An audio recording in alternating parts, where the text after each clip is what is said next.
Please welcome our speaker, David. David is currently the program manager at Innovators. He has running 2 national-based accelerators for early-stage startup. Please welcome David. Thank you so much, Elizabeth. Thank you so much, Shani. Thank you so much, everyone in the call. I truly appreciate the opportunity. It's like a way to wrap up my personal story as well, like all the learnings I have for founders and for especially for Born founders in these months in the accelerator generator, and then my past entrepreneurial experiences. So if you want, I can share my screen and let's get started. Can you see my full screen? Perfect. I only see Elizabeth in my little box, so please, Elizabeth, I'm trust you for everything. Not sure why Zoom just allows me to see her. Yes, okay, perfect. So I'm Davide, and I have the honor and pleasure to stay here representing both Generator and the Born Global community. And I feel it was the perfect moment because both companies are really addressing the same goals. First of all, generating ventures. Secondly, fostering underserved communities. And so the goal is investing and interconnecting. And today, I'll try to break down my little agenda into main parts. So my story of being a Born Global and accelerating Born Global founders. And then secondly, my Born Global founder playbook. So how can we maximize our value and minimize challenges as Born Globals? So part one, my story. So if I need to summarize this last year of my life, that's the picture, and I'm gonna explain you why. So the biggest change that happened in my life, I'm from Naples and I moved to Milan at 18 years old. Completely different culture, was a clear shock. But the first job I get was at an international trade fair, and there were too many things I liked about that. The first one, I was immersed into people. The second thing, I was exposed to so many cultures. And so I realized that despite I was young, despite I didn't know anything, I needed to fake it, or even better, brave it until I make it. Then I landed in China for an exchange program. That was my feeling when I arrived there. There was a culture wall. Nobody was speaking English. Yes, it was traumatic. But then I realized that I could make it even in a place where nobody was speaking English. And so I was able to communicate in alternative ways. Then I came back to Europe. And in Europe, my life was between startups and corporate. So I did 1 year of studies between United Kingdom and Spain, and had part-time jobs at Flora, was a food startup where I created a digital website. Then I was at Lashtech, was a micromobility startup, helping with their suppliers, as well as building their pitch deck to apply for competitions and fundraising. And then I joined a student accelerator called Build It Up to help startups.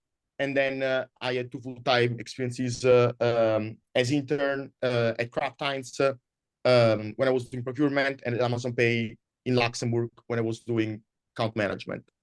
And Amazon Pay was actually the kind of the connection between like the company world, the corporate world, and the startup world, because it was kind of a little entrepreneurship space within the big corporation of Amazon. And so I realized that on the one end, corporate is going from A to B to get success. Instead, like in the startup world, there's not a clear path. You should figure out on your own. You should try, iterate. There are lots of mistakes along the way, but it's the way you can learn and achieve success. And then I got the opportunity to go to the US to study. And so first of all, I went to South Carolina. Then I figure out a product market fit, and I'm going to show you how.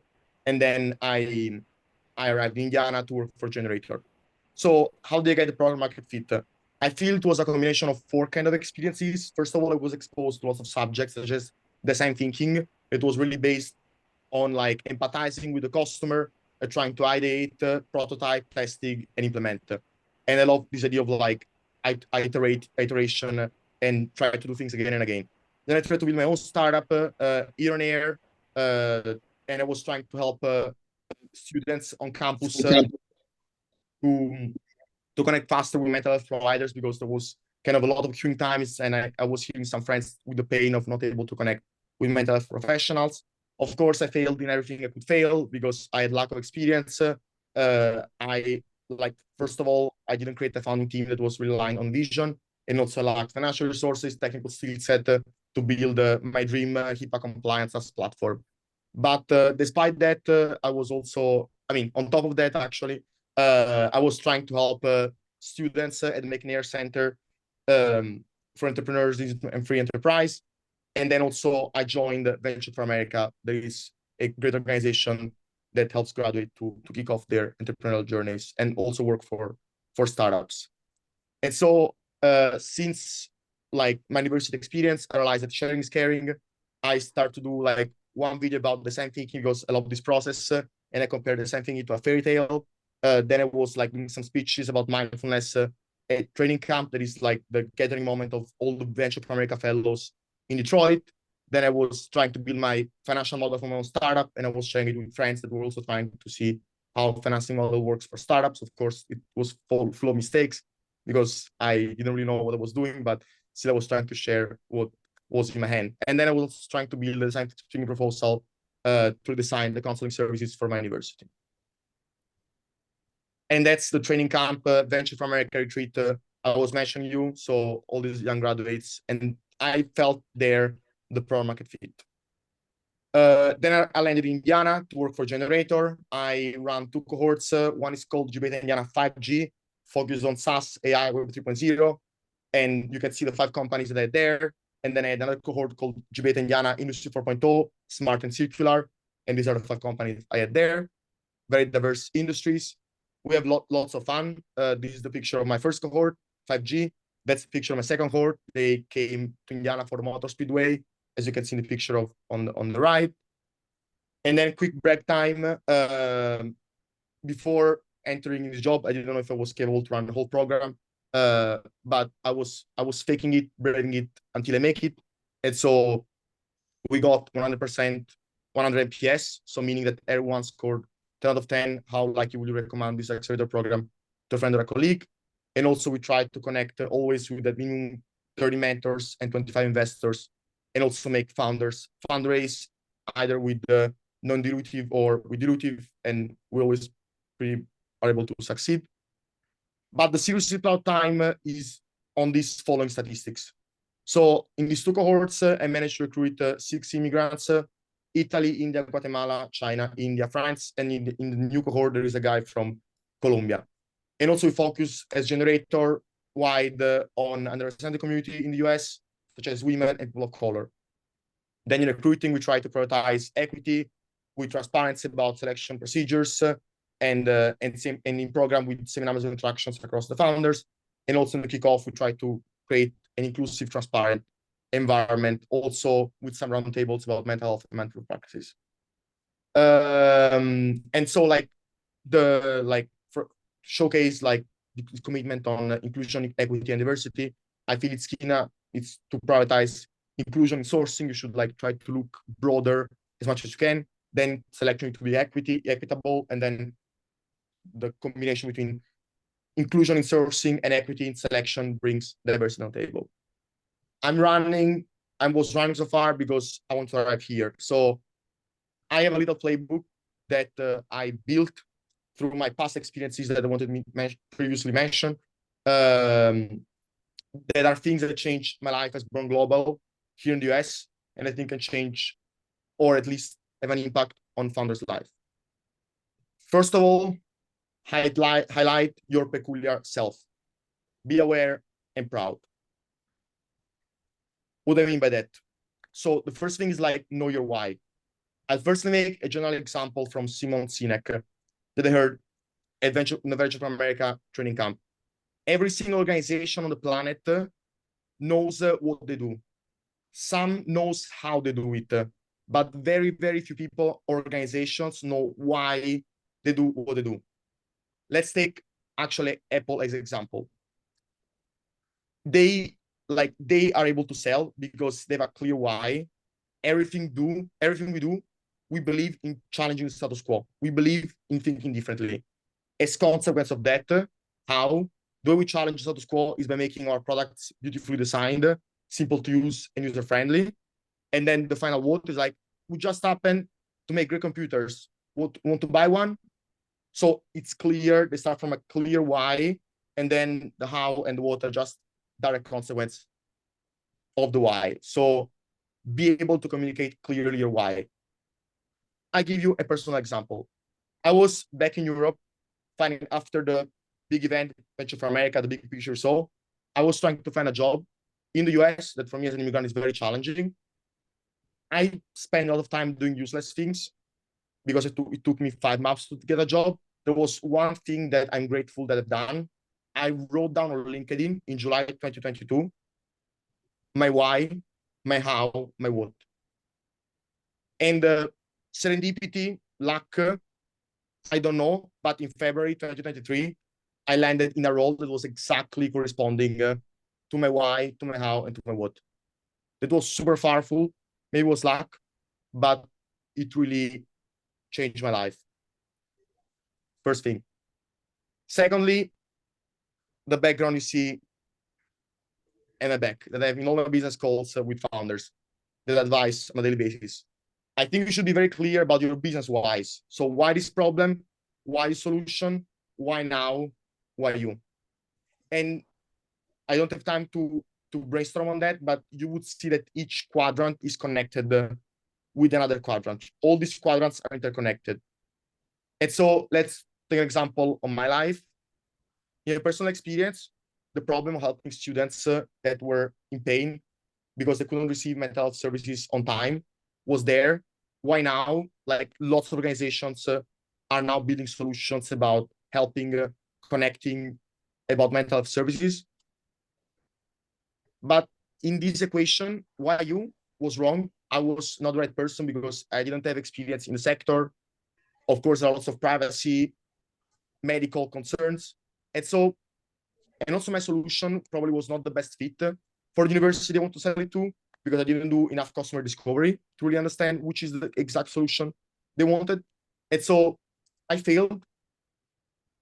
One of the top reasons because I didn't figure out the interconnections in this quadrant. So I would really invite you also when you pitch to investors to really figure out how these four components intersect with each other in your business. So your four whys. Then second part, you don't know what you don't know. Assumption-free student mentality. So for example, what do you know about customers in the new market? You are with your startup in the US, you need to pass the MAM test. So questions, you need to make questions that even your mother won't lie to you about. So you need to ask to customers about their problem in life, not ideas, solutions, but really dive deep on day-to-day inefficiencies.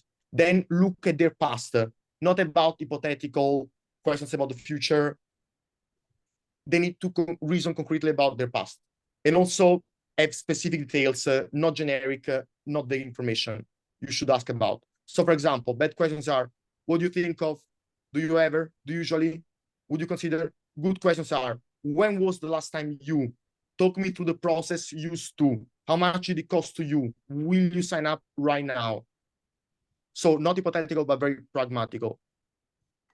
What I don't know about immigration in the country. I read recently, I was doing research on my own, but then I found this book that really helped me to figure out all the potential visas that immigrants that wants to become a founder can leverage to stay in the US, because this country doesn't make life easy as immigrant. And these are book I read every day to try to figure out what I should do if I want to remain in this country. Something that I was very surprised and happy about is to see, like for example, you're a student, so you get into F1 status, then you start to work as a student, so F1 OPT, STEM OPT. Some of you are familiar about that. There is something that is very, very important to discover about, and that's only by being curious and by like just be open and have the student mentality. It was the Global Entrepreneur in Residence program. Basically, it's a concurrent H1B with like it's a concurrent H1B non-cap because you work for a university. There are 12 universities involved, 20 universities involved, not the exact number. And then on the side, you can be entrepreneur, and it's without cap, means you don't have to go through the lottery. So I think it's pretty nice. And then what they don't know about investors in new market. I do interviews at the beginning of each program. I do 6 interviews, and because I want to put everyone in a equal place, also people are a bit more inexperienced, I say at the beginning of each interview, we'll ask you to present your pitch deck for 5-6 minutes. I say at the beginning of the interview, and also I give them the screenshot about exactly what I'm looking for. You cannot imagine how many people don't read and like talk for 20 minutes straight about the pitch. Once I clearly say you have 5 to 6 minutes to present, and then 10 minutes Q&A. For the same reason, I'm gonna go faster, try to not go beyond my time. Third pillar, embrace your fall and rise. We are walking the extra mile as born global people in this country. So forgive yourself. Life is a roller coaster. There are some ups, there are some downs. Hang tight. Once you overcome the down moment, you will see again the light.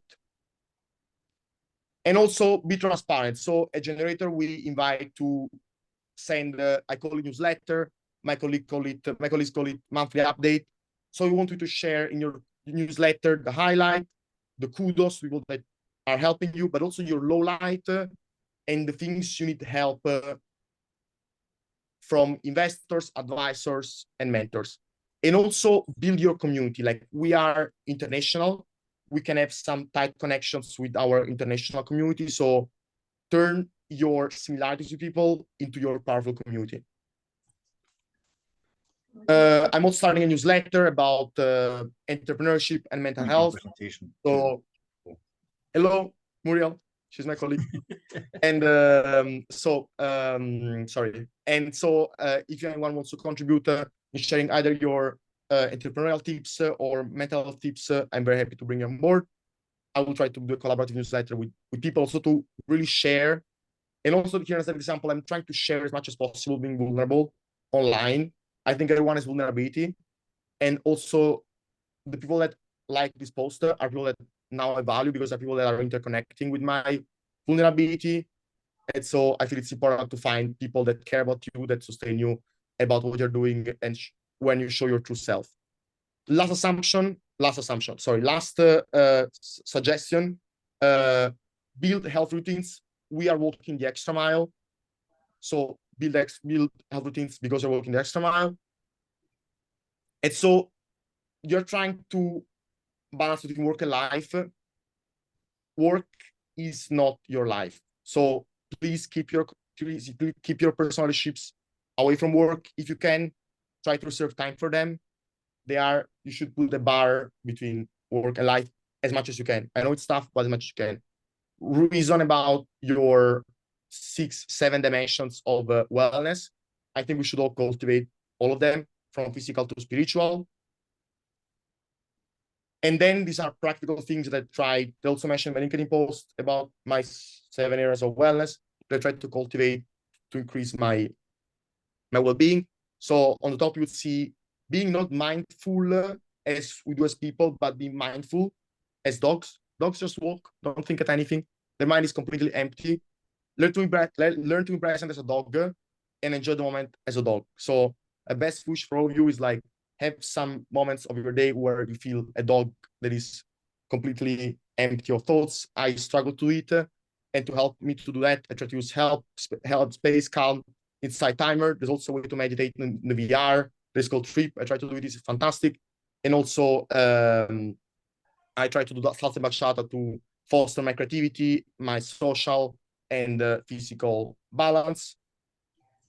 And then last two very quick tip, but very important. Like, for a long time, I was struggling to find time to connect with people back in my home country. So I know we'll use calendar for everything.